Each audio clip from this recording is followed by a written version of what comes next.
stasiun televisi nasional. Akhirnya saya bebas.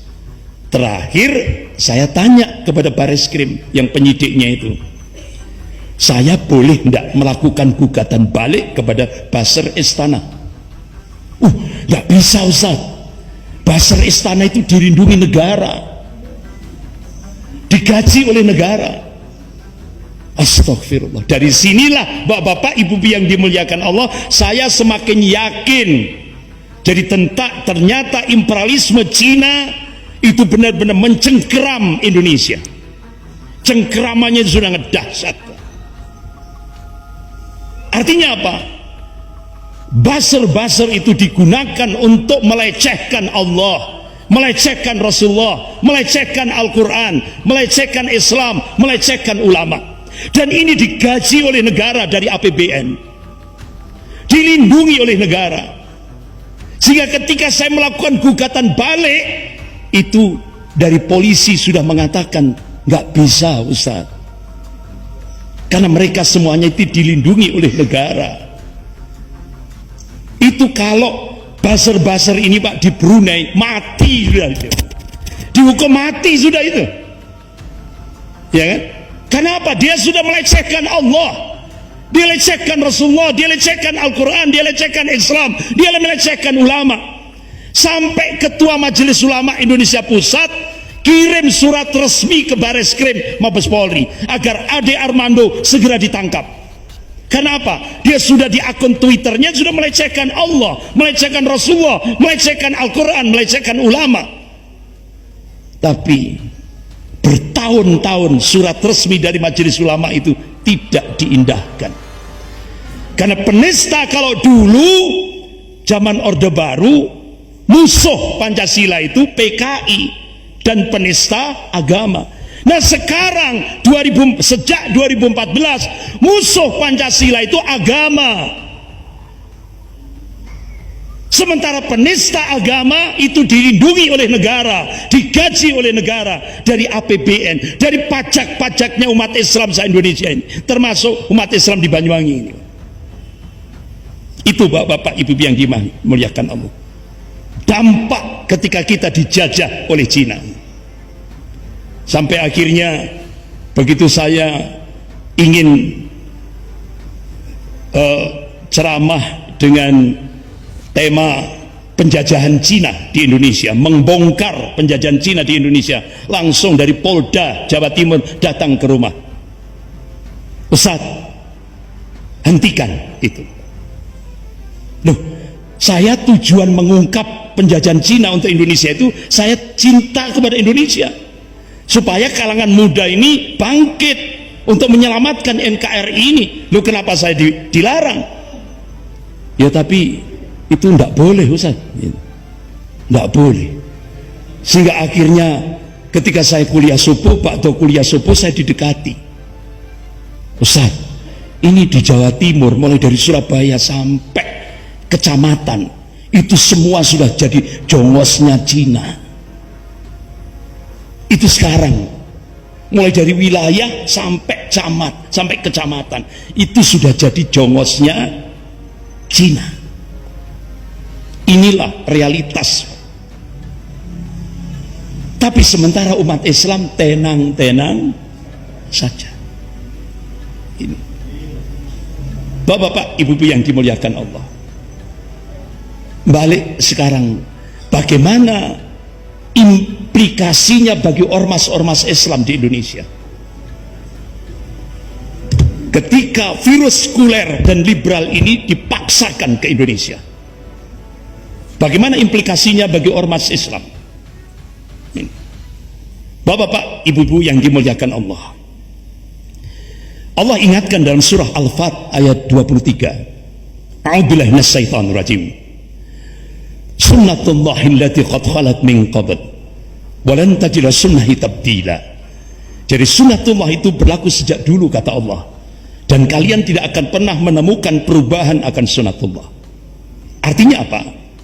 Allah yang meninggikan langit tanpa tiang ini, Allah subhanahu wa ta'ala yang menguasai rotasi alam jagat raya ini, mengabarkan sejarah akan berulang. Yang membedakan adalah warna dan kualitasnya.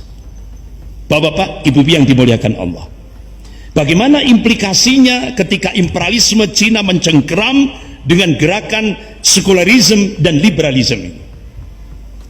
Ternyata, ya Allah, mengulang sejarah masa lalu. Sejarah berulang lagi. Bapak-bapak, ibu-ibu yang dimuliakan Allah, kita masih ingat sejarah Nasakom, nasionalis, agama, dan komunis. Dan ini dimunculkan oleh Soekarno sejak tahun 1926 di surat kabar Suluh Indonesia Muda. Kemudian tahun 1956 Soekarno mengkritik demokrasi parlementer. Beliau mengajukan demokrasi terpimpin ala komunis dengan Nasakom sebagai motor penggeraknya. Akhirnya begitu pasca dekret Presiden Soekarno 5 Juli 59, puncaknya muncullah peristiwa G30S PKI. Banyuwangi sebagai tempat bersejarah saat PKI, jaya-jayanya PKI. Banyuwangi, rakyat kaum muslimin Banyuwangi banyak menjadi korban kebiadaban PKI. Itu Pak, itu implikasinya. Jadi dulu Presiden Soekarno merayu NU untuk keluar dari Masyumi ketika diajak haji di Mekah Al-Mukarramah. Tokoh-tokoh NU diajak ke Mekah, dirayu oleh Presiden Soekarno agar NU keluar dari Masyumi. Akhirnya NU keluar dari Masyumi, munculkan, berdirilah partai NU. Sehingga akhirnya Presiden Soekarno memunculkan ideologi baru, Nasakom. Jadi nasionalisnya itu PNI, pimpinan Soekarno, agamanya partai NU, komunisnya PKI. Sehingga akhirnya Presiden Soekarno pidato dengan jargon Nasakom bersatu, hancurkan kepala batu. Siapa kepala batu itu? Masyumi. Akhirnya ini sejarah yang tidak bisa dihapus.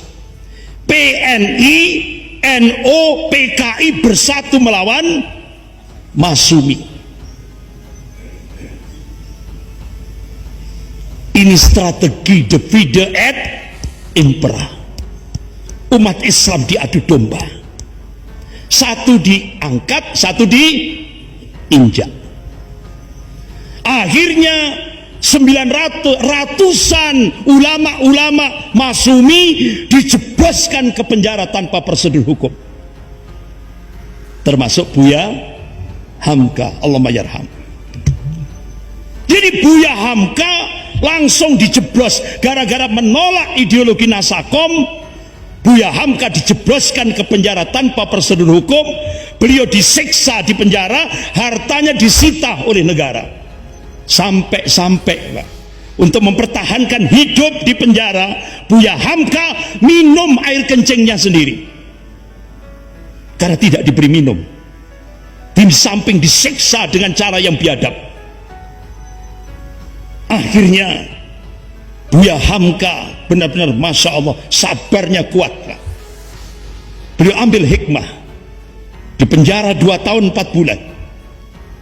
Alhamdulillah Allah berikan pertolongan untuk menuntaskan penulisan tafsir Al-Azhar 30 juz. Akhirnya Buya Hamka bercita-cita setelah menyelesaikan masa tahanan 2 tahun 4 bulan, beliau bercita-cita kalau sudah keluar dari penjara, beliau akan mendatangi Presiden Soekarno dan memberi maaf terlebih dahulu. Bukan minta maaf loh Pak, memberi maaf terlebih dahulu. Itu cita-cita Buya Hamka. Tiba-tiba ajudan Presiden Soekarno datang ke penjara, menyerahkan secari kertas